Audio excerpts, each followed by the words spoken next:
A teenage girl home by herself who picks up the phone. While she talks, she has no idea she's being watched and that a killer is lurking just outside. If this sounds familiar, it should. I just described the opening scene from the original Scream, but did you know that Ghostface was taken from real-life headlines? And the actual killer's crimes were so violent, they had to be toned down for the movie. Welcome to Twisted Tales, a Crime House original. I'm Heidi Wong. Every week, I'll take you deep into the true stories behind horror's biggest legends. From vengeful ghosts to bloody slashers to alien encounters and more, these real-life accounts are guaranteed to keep you up at night. But scary stories aren't any fun if you're telling them alone. If you've ever had a haunted moment or a twisted tale of your own, I want to hear about it. Drop it in the comments. The creepier, the better. Today, I'm getting into the real story behind the iconic Ghostface killer. Although the franchise has taken on a life of its own, the original Ghostface was inspired by a real-life serial killer named Danny Rolling, otherwise known as the Gainesville Ripper. Before I get into Danny Rolling's story, let me give you a quick recap of the first Scream movie. It starts off with a high schooler in the fictional town of Woodsboro, California, named Casey Becker. She's home all by herself when she gets a weird phone call. The guy on the other line is kind of flirting with her, asking Casey what her favorite scary movie is. She plays along at first, but then it starts to get weird. The caller starts taunting her, saying he's watching her from outside, and that Casey won't have enough time to call the police before he kills her. Now, most people watching this probably thought there was no way Casey would actually get hurt. She was played by Drew Barrymore, who was a big star when Scream came out in 1996. And that's where Scream starts to subvert expectations, because the killer wearing the Ghostface mask does break in, and when Casey's parents come home later that night, they find their daughter's mangled body hanging from a tree. It's the movie's way of saying nobody is safe. It's literally the taking out Bill Skarsgård in the first act of Barbarian. That's what it is. Because everybody thought, be honest with me, when you guys were first watching Barbarian, did you think that Bill Skarsgård was gonna get off like almost immediately? Or were you like me and you thought that it was gonna be mostly him because he seemed so creepy, right? I feel like these horror movies really do be subverting my expectations and killing off really famous people. And Scream lives up to that, while making fun of all kinds of horror tropes while Ghostface wreaks havoc throughout Woodsboro. When the media catches on to what's happening, journalists descend onto the town, turning Ghostface into a twisted kind of celebrity, ensuring that even after the killers, spoiler alert, he's actually two different people, are dead, Ghostface's legacy lives on. Since the original Scream came out in 1996, there have been 5 different sequels, with the next one coming out February 27th. Since then, a lot of different characters have worn the Ghostface mask, but they all share some things in common. A signature hunting knife, a love of theatrics, and a never-ending thirst for violence. These elements and more are all inspired by the real-life Ghostface, Danny Rolling, who terrified the Florida college town of Gainesville in the late summer of 1990. And although Scream was just as much a satire as it was a horror movie, there was nothing funny about Danny Rolling's crimes. Born on May 26, 1954 in Shreveport, Louisiana, Danny Rolling had the kind of tragic backstory you'd expect from a horror villain. His father, James, was extremely abusive, beating Danny from the time that he was just 6 months old. And the older Danny got, the worse the abuse became. Along with physical beatings, James would tie Danny and his little brother Kevin up for hours at a time, and when he wasn't hurting them, he was hurting the animals around the neighborhood and making the boys watch. Danny fantasized about getting away, hoping that his mom Claudia would leave James for good. And she did try a few times, but James always promised he'd change, and of course, it wouldn't be long before he was right back to abusing them. One night when he was 14, Danny got drunk and was caught spying on a neighbor while she undressed. James punished him with a savage beating. After that, Danny tried to get back on the right path by applying for a part-time job at the local Dairy Queen. James told him he could only work there if he kept his grades up, but Danny couldn't hold up his end of the bargain. Within a week of starting his new job, Danny got his report card. His grades were so bad, James made him quit immediately. Danny was furious, and he decided to finally fight back. But it didn't go well for him. James pinned Danny against a shed in the backyard and hit him until he was covered in blood. Danny was broken, physically and mentally. He started drinking even more, trying to numb the pain he felt inside. One night when Danny was still a teenager, James caught him with a bottle of whiskey, and this time he didn't just abuse Danny. James, who was a police officer, took him to jail. Danny stayed there for 2 weeks before James came to get him. But if his dad thought that this would teach him a lesson, he was wrong. Danny's resentment only grew stronger. He wasn't going to risk trying to fight James again, though. Danny decided to stay quiet, biding his time until he was 17 when he dropped out of high school and enlisted in the Air Force. Before he left, James gave Danny some heartwarming advice. Don't screw up. He did.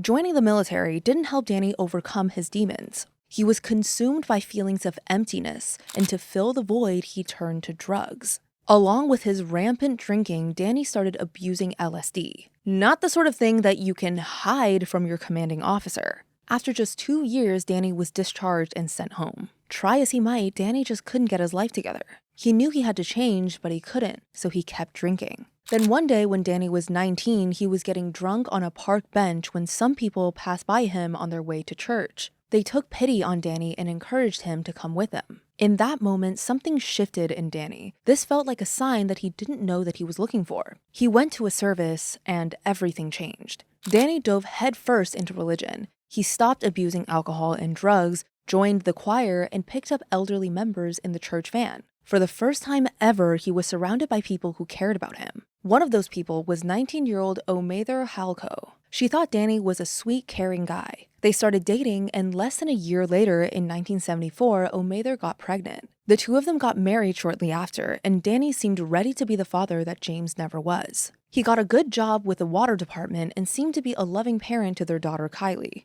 It didn't last. The pressure started to get to him, and Danny started drinking again. He started acting weird, wandering into the street late at night. Omather had no idea what he was doing, and one night in the summer of 1975, she found out when 2 police officers showed up at their house, Danny in tow. He'd been caught peeping in a woman's window. Omather felt so betrayed she wanted to leave Danny. But she decided to stay and try to work on it with him because of their daughter. Unfortunately, Danny was too far gone. He got even more erratic as his drinking got worse. Once he said he saw a UFO, and that's not all. Another night, while Danny was in bed, he thought he was visited by a literal demon. He was blacked out is what he was. Like a shadowy entity that crawled through his window and perched in the upper corner of his room, sitting there, watching him.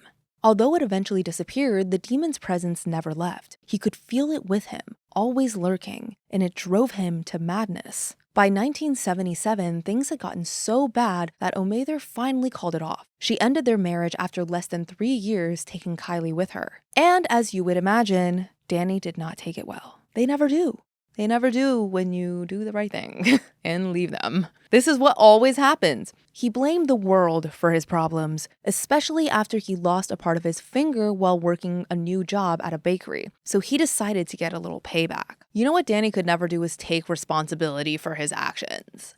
Like, how are you out here being a creepy stalker? Let's just be real. Being a creepy stalker, stalking strangers from their windows, committing crimes, and just being like, you know what? My wife and my daughter left me because they just couldn't handle my love. I was too good of a father. I was the father that my father never could be, and they just couldn't handle it, and that's why she left me. Brother.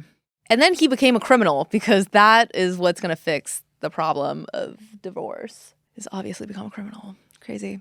Danny turned to a life of crime, committing a series of armed robberies throughout the South, but he wasn't exactly good at it. In the summer of 1979, Danny got caught robbing a store in Columbus, Georgia. He was sentenced to 6 years in prison, but Danny was past the point of learning any kind of lesson from it. He does not care at this point. And also, 6 years for that, but nothing for the stalking? Like, you guys, we see the ridiculousness, right? Like, this is kind of wild. Kind of who cares about the robbing the store? I mean, it's bad, but like, yeah, it's also like a pattern.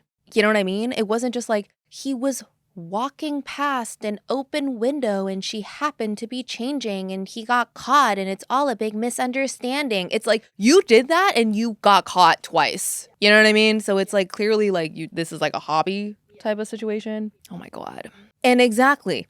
When he got out, he went right back to committing armed robbery and was arrested shortly after when he tried to rob a store in Mississippi. He was sentenced to another 3 years in prison, but this time, Danny had some company. The demon that had lived with him, in him, finally got a name. He called it Gemini. It was sinister, evil, And when Danny got out, Gemini was in charge. After getting out of prison in 1988, 34-year-old Danny Rolling and his inner demon Gemini was ready to unleash his darkest impulses. For years, Danny's rage had been slowly building. Anger towards his father, resentment towards his mother, seething hatred for the world as a whole. And he turned that anger on a young woman named Julie Grissom. He first noticed her in the spring of 1989 after moving back home to Shreveport. Danny had gotten a job at the mall, and 24-year-old Julie worked at the makeup counter of a department store. She was pretty with brown hair and a dazzling smile. Danny was drawn to her, and he couldn't stand it. His anger and attraction mixed into something terrifying.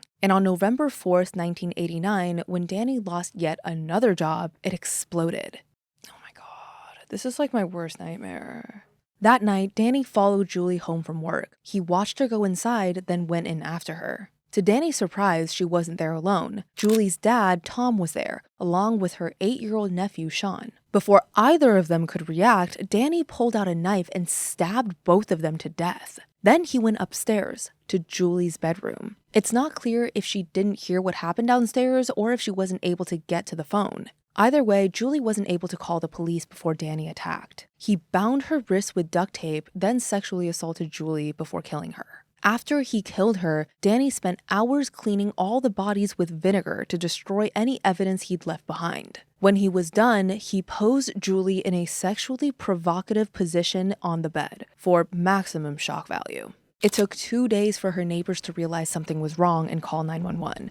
When the police arrived, Danny got what he wanted. They knew they were dealing with a monster, but they couldn't figure out who it was. Danny had covered his tracks too well, and now that he had gotten a taste for violence, he wanted more.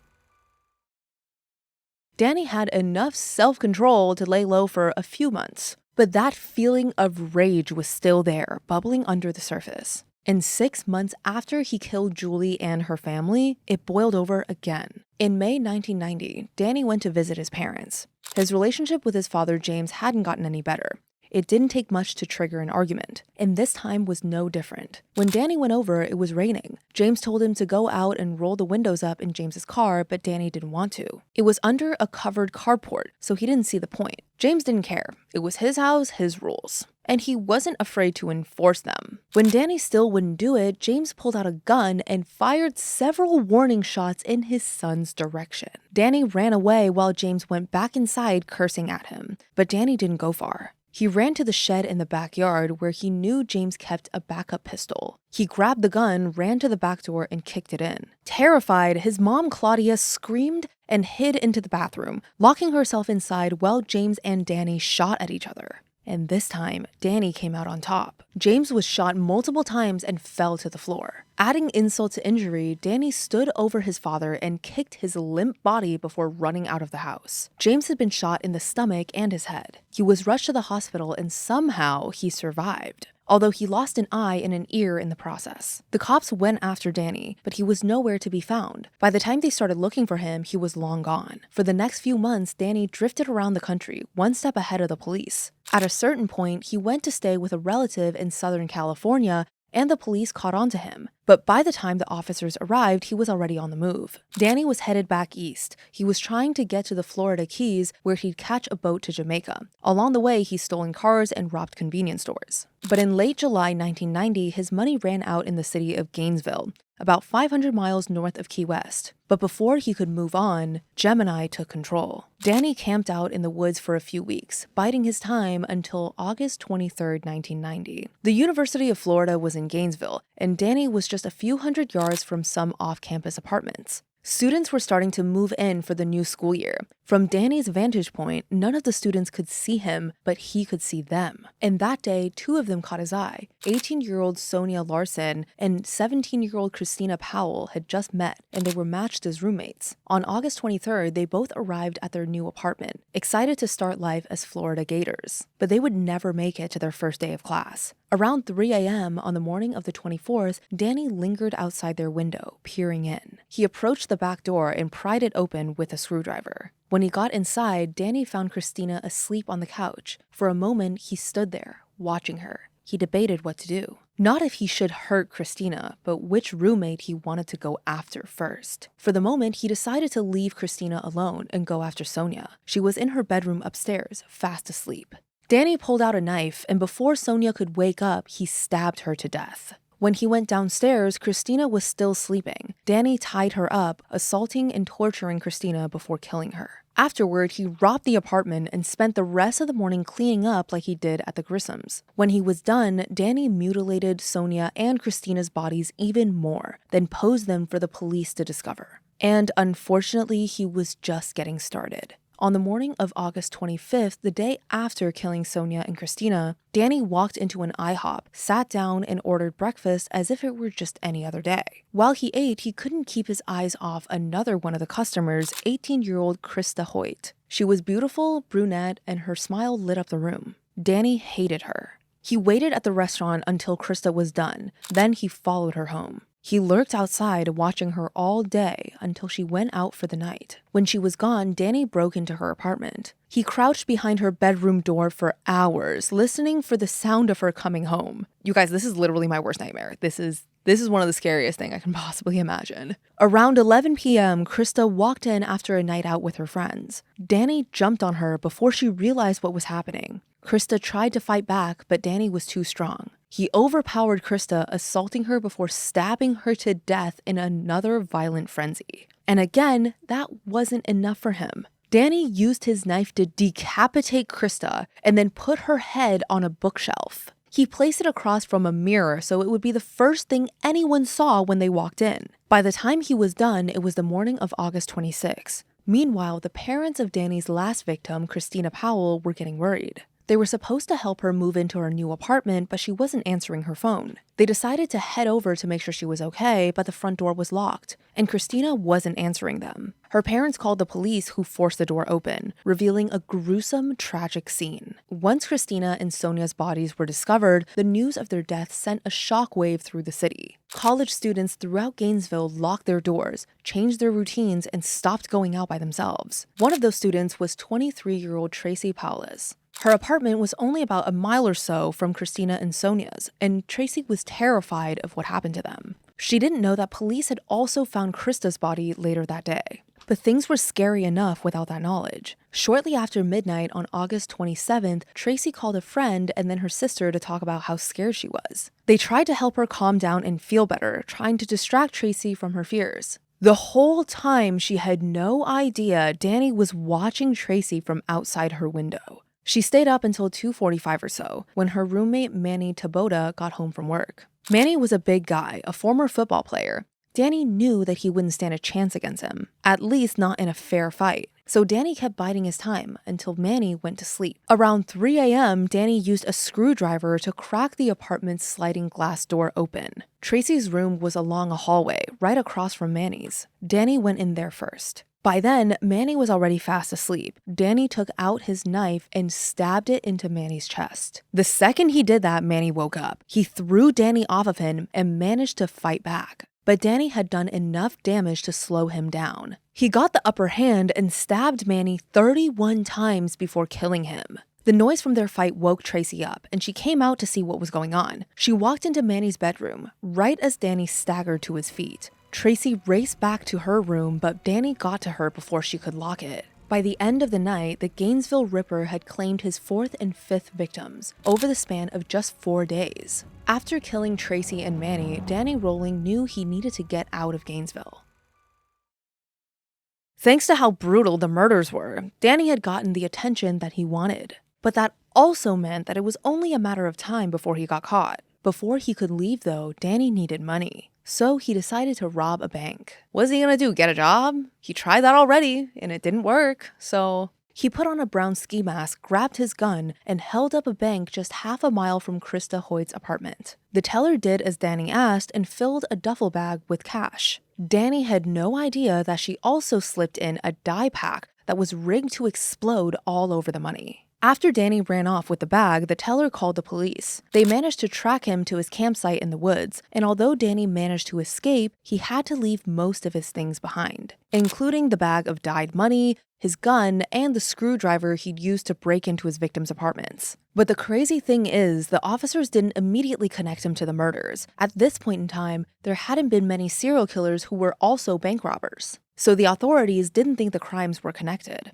And over the next few days, 2 men would be arrested for Danny's crimes. For the bank robbery, they ID'd a man named Michael J. Martin, who'd also been camping in the same woods as Danny. And when it came to the murders, they suspected 19-year-old Edward Humphrey, a troubled University of Florida freshman who lived in the same complex as Tracy and Manny. Edward had a history of mental health problems and erratic behavior. As far as police were concerned, he fit the profile of the kind of killer that they were looking for. But Danny hadn't cleared the crime scenes as well as he thought that he did. Investigators were able to collect DNA evidence from the murders and the bank robbery, and they quickly realized they had the wrong guys. Danny was long gone by then. After being chased through the woods, he'd stolen a car and driven out of town. But the officers on his case were starting to put the pieces together. As the investigators looking into the bank robbery regrouped, they traced Danny's gun back to a guy in Sarasota, Florida.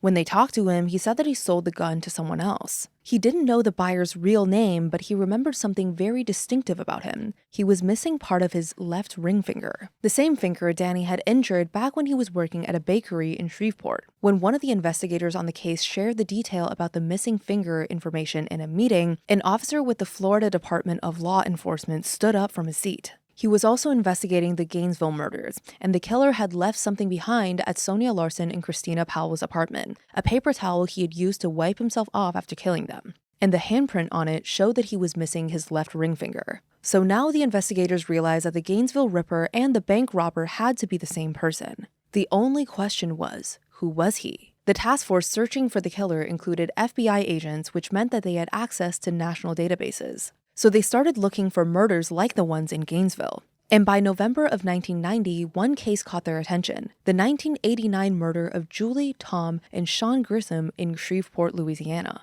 The Grissoms had suffered multiple stab wounds just like the Gainesville victims. And like in Gainesville, Danny hadn't cleaned up as well as he thought. The investigators in Shreveport had managed to collect blood from the crime scene. It shared a rare property with the blood from Gainesville, which made it likely that the killer was the same person. Later in November, the task force opened a tip line, which they advertised all across Florida. Pretty soon, a woman who was passing through the state heard about it on the radio. And when she heard certain details about the killings, she got a bad feeling. She called the tip line and said her name was Cindy. She was from Shreveport, and she said that her husband used to be friends with a guy named Danny Rolling. He'd met him through church, but Cindy thought that there was something off about Danny. Her husband thought that he was okay though, so Danny sometimes came over. The last time Cindy had seen him was sometime around the beginning of 1990. While Danny was hanging out at their house, he made some disturbing comments to her husband, specifically that he liked cutting people with knives. At the time, Cindy had immediately thought of the Grissoms, but she convinced herself that it couldn't be Danny. Cindy never saw him again after that. Danny said that he was leaving for somewhere sunny where there were lots of young, pretty girls. Gainesville definitely fit that description. Now, Cindy couldn't deny it any longer. Danny had to be the killer.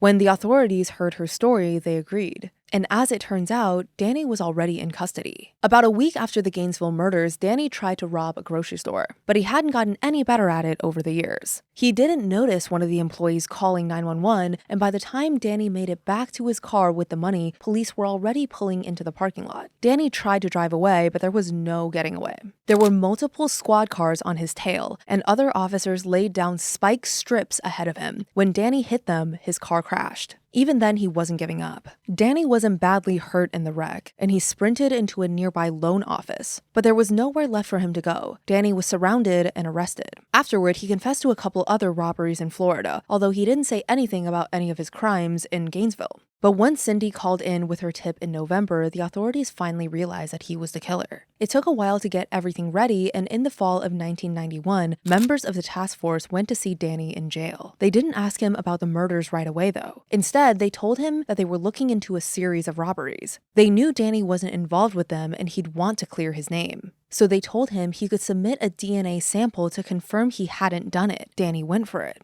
When the results came back, they showed that Danny's DNA was a match for the samples from the Shreveport and the Gainesville murder scenes. And when investigators finally confronted him about it, Danny admitted to everything. In November of 1991, he was charged with 5 counts of murder for the Gainesville Ripper crimes. The authorities decided against charging him for the Shreveport murders, since the evidence in Gainesville was overwhelming. Plus, they didn't want to hold up that case. And since Danny had confessed, it wasn't taking long. Even though his lawyers thought they had a decent case, he still insisted on pleading guilty without a deal. In 1994, he was sentenced to death. After Danny was convicted, ABC News did a special on him. Millions of people tuned in, including a young screenwriter named Kevin Williamson. Danny's crimes inspired Williamson to write the script that eventually became Scream. Supposedly, the first draft was so violent, Williamson had to tone down some of the details. The final version was obviously a huge hit, launching a massive franchise, but Danny Rolling wasn't around to see it. He was executed on October 25, 2006. Right before his death, he freely confessed to the Grissom murders, hopefully giving all of his victims' loved ones the closure they needed. And even though Danny may have inspired Ghostface, Scream's legacy has outgrown him. So many others have contributed to these movies, and it's better to celebrate the community that they've created rather than let one man's dark legacy stain them forever.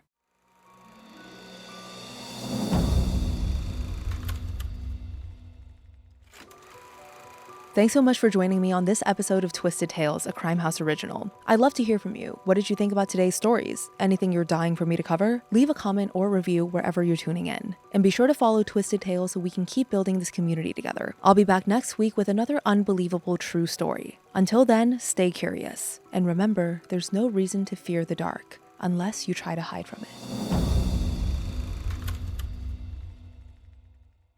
If you're brave enough, subscribe now. Just search for @CrimeHouse Studios on YouTube. And remember, reality is the real horror.